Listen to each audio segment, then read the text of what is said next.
Ladies and gentlemen, I got a special treat today. I am here with the ultimate superfan, Ronnie Woo Woo Wickers. Ronnie, how you feeling, buddy? Wonderful, wonderful. Now, Ronnie, as I'm here visiting, it's a really exciting moment.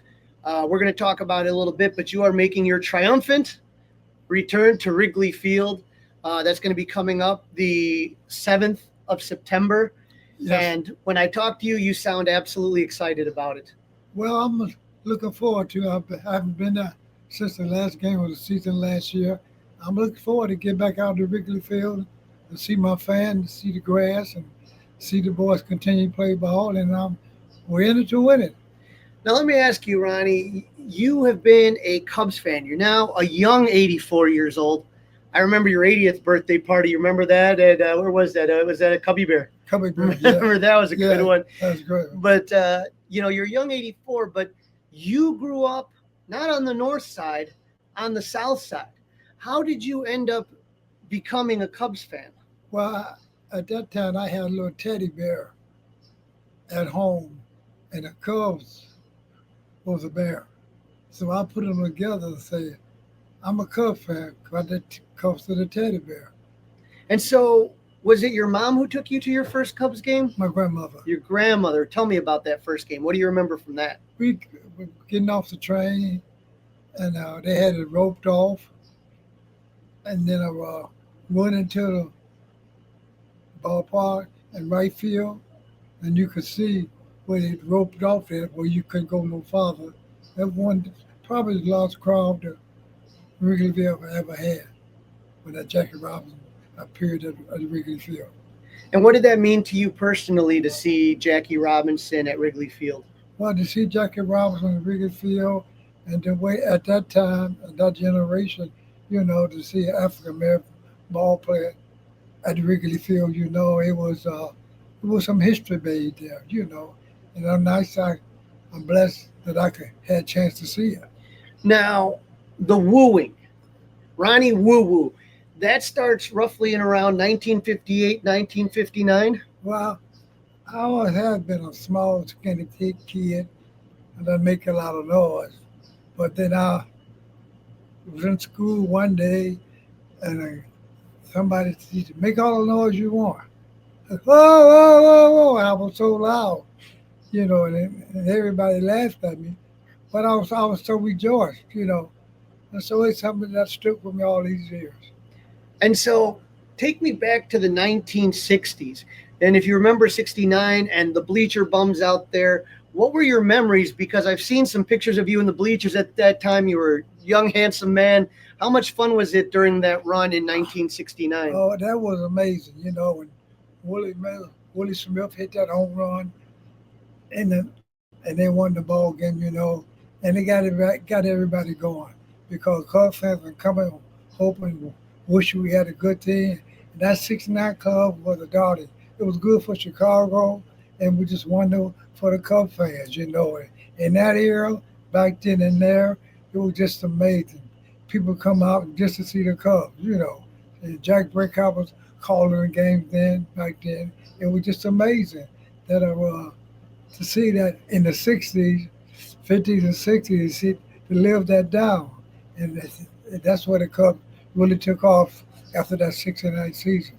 And in the 70s, you had a lot of Cubs players that would leave you tickets, right?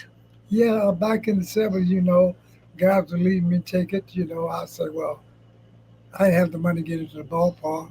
At that time, you can go up there, put your name on the list, and the player's name, they leave you tickets, And I just took one day at a time.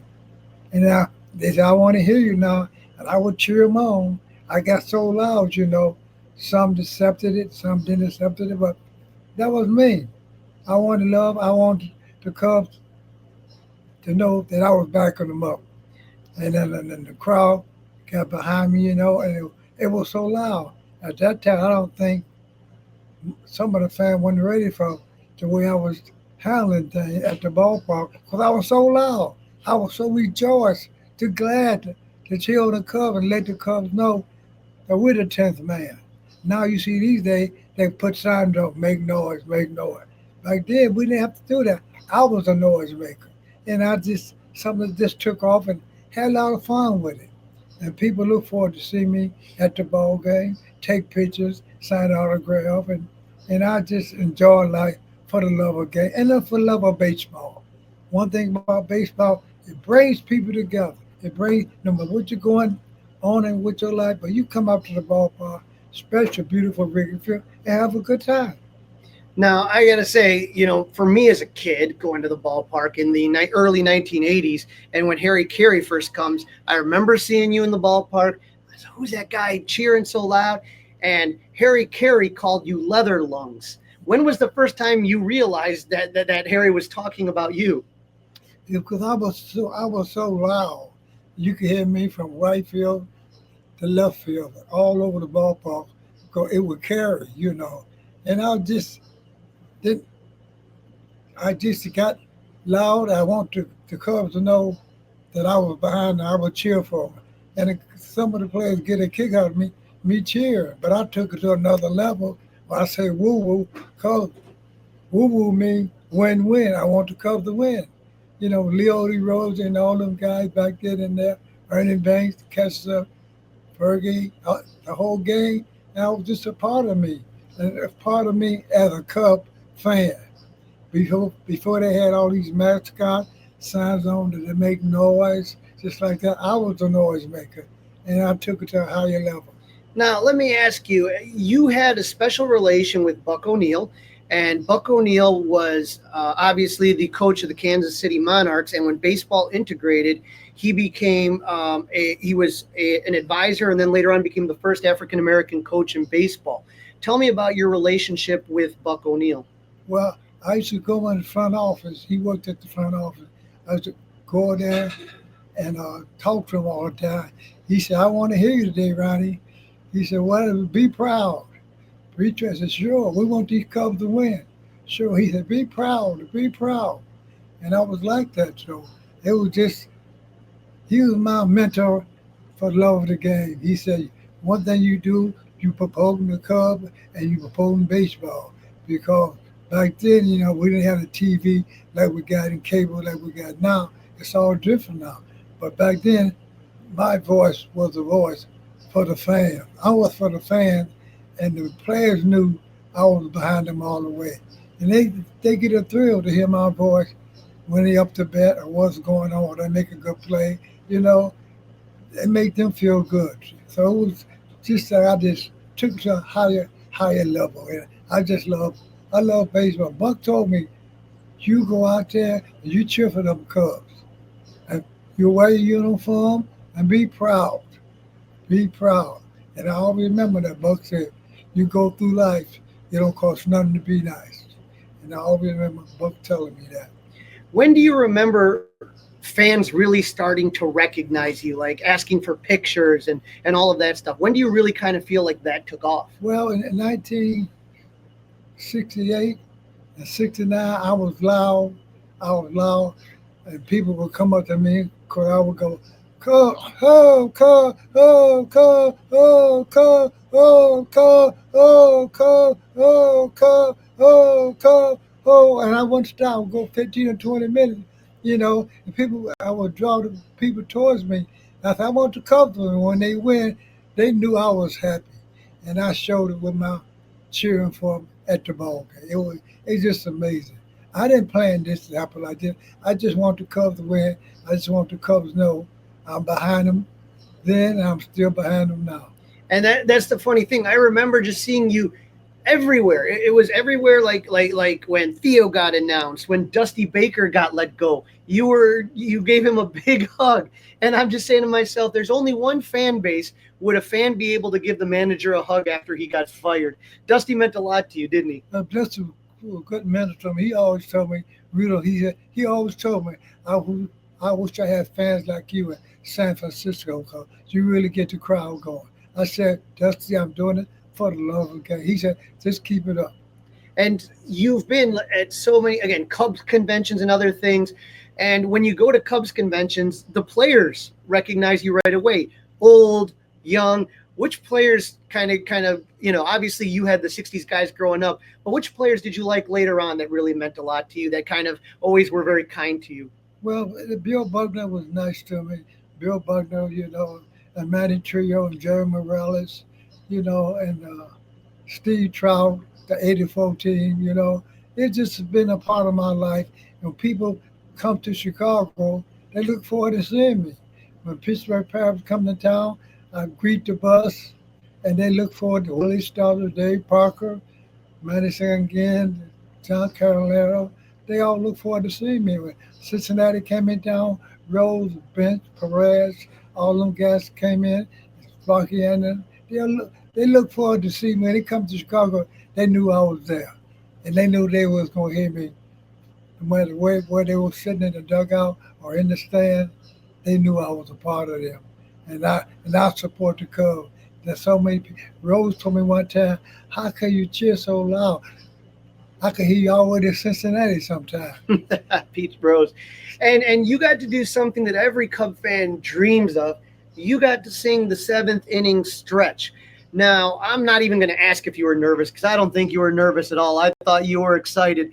But what was that experience like to be able, and not only that, but the fans really pushing and saying, we want Ronnie to sing the stretch. Well, when I used to watch the games on TV, and I had to see Jack Brickout singing the seventh inning stretch, and I says, one day I would like to do that.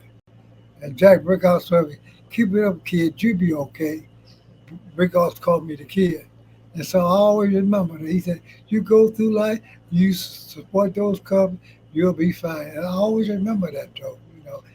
This was before Harry Carey, but Brickout at that time, that was a part of the game that the fans played a big part. Because they weren't drawing the crowds that they were drawing then. Up on 15, 20,000, something like that. Upper deck used to be closed on Sunday. So we had to get people to come to the ballpark. And I was attracted by me coming to the ballpark cheering. People would see me. They would come and see me and take pictures, sign autographs. I did it for the love of the game and for the Cubs. I want the Cubs players to know, a generation, that I was always behind them. Now, if they went 0 for 4 or 4 for 4, I was always behind the Cubs. Now, you've seen Wrigley change over the years. Obviously, you talked about, in the early 50s and 60s, but now you've seen the renovations and the park and how beautiful it looks.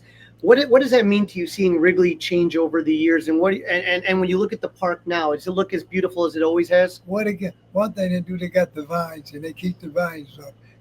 So that's a big part. But everything changed like anything else. You got to go with the time. They could have left the park just like it was. Now they got these big jumbotrons and all this commercials, advertising, but you still got to get 27 hours. It don't make no difference. You got to get 27 hours. So you just got to just go with the time, but you still got to support your ball club, So I just want people to know that about come to Wrigley Field, see the crowd, see the people, the popcorn, the green grass, things like that. And let people know, no matter what's going on in your life, you come out to beautiful Wrigley Field and have a good time. Well, you're always an optimist, and you've lived through some difficult times, 69, 84, 2003.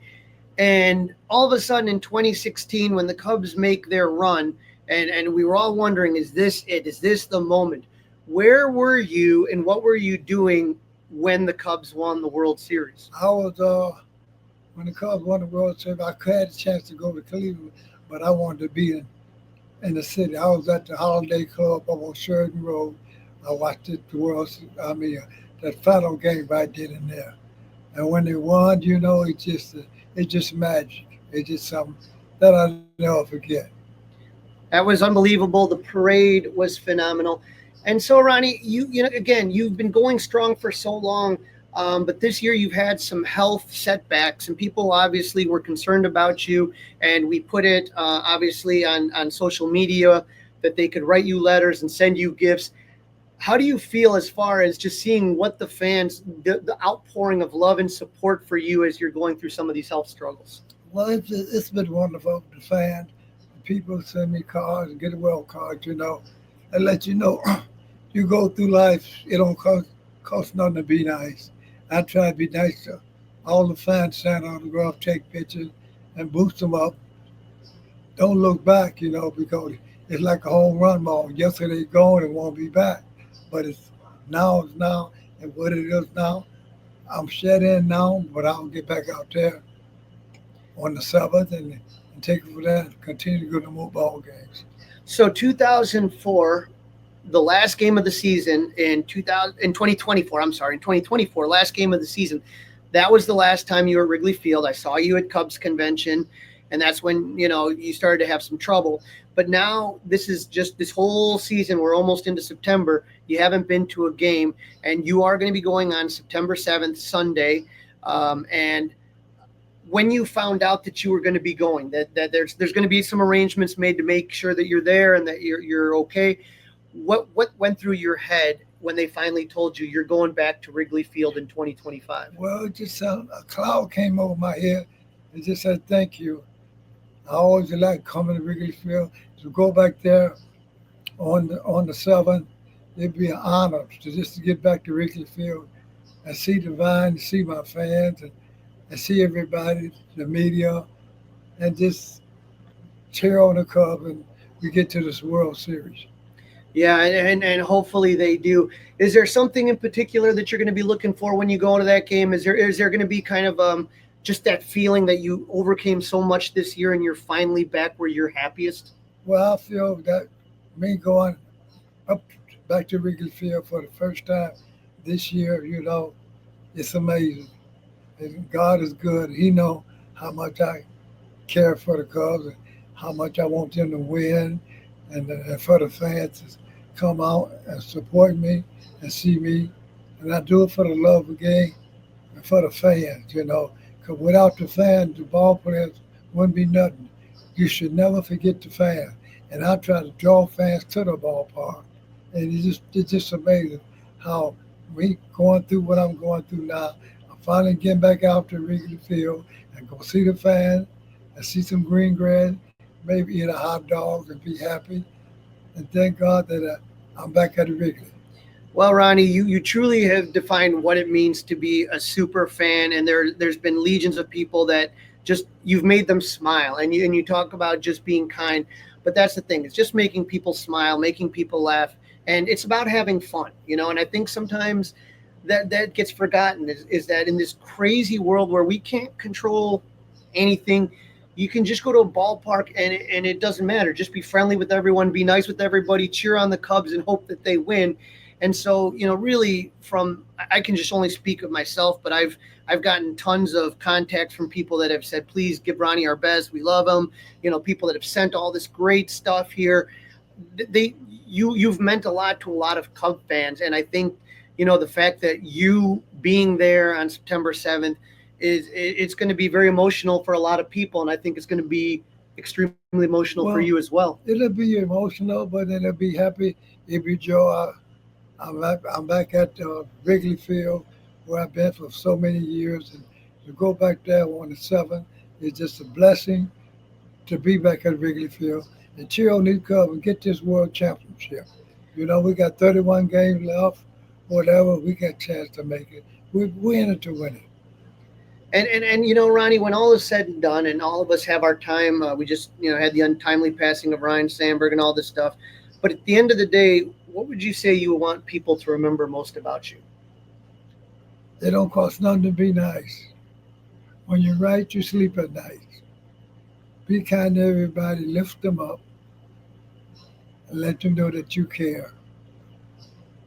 And you do that and be happy with people, talk to people, cheer them up. You can't worry about yesterday. Yesterday, just like a home run ball.